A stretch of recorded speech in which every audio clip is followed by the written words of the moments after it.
Mga kapuso, Iloilo City Government wala sa gihapon sa paatag angon sa ginaligar overpriced nga waiting shed sa Barangay Katilingban, Molo. Si John Sala nakatutok live sa Barangay Katilingban, Molo sa Iloilo City. John?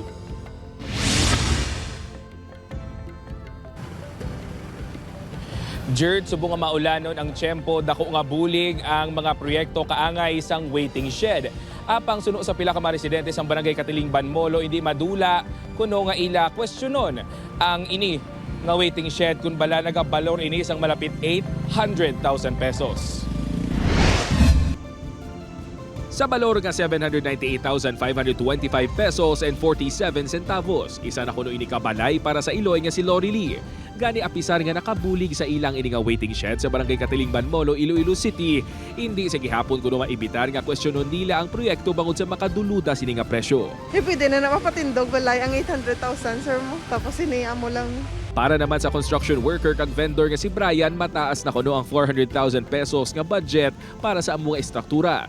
Tuman kuno kamahal ang proyekto nga kuntani na puslan pa sang iban nga barangay. Dako pa na bulik sa kada barangay may mga project nga magamit gid sa Mayo. Kaya sa ikorakot lang.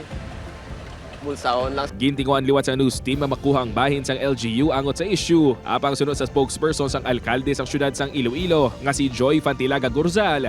Wala pa kuno ini sang clearance gikan sa alkalde nga maghatag sang pahayag tuhoy sa proyekto. Sa pagpangusisa sang isa ka civil engineer sang Iloilo Science and Technology University, kung basehan ang bugos nga structure kag materyales nga gingamit, posible nga mangin mahal ang presyo sang proyekto. Ang sa section sa iyang mainframe, hindi tani mabakal nga human nga amo ni siya. So kumbaga customized ni siya ang pag-order.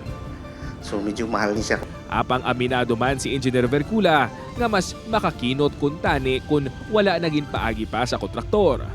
Kung contract ni siya, siyempre consider naman ang profit sang contractor, ang kay kung sa ako nabi kung ni admin na ma-construct, so makatipid siya kay siyempre why na inaisip na ang profit eh.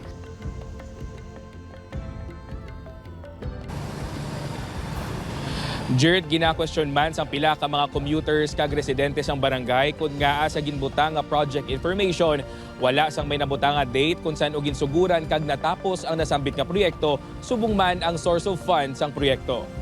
Jared? Madamo gid nga salamat kapuso John Sala.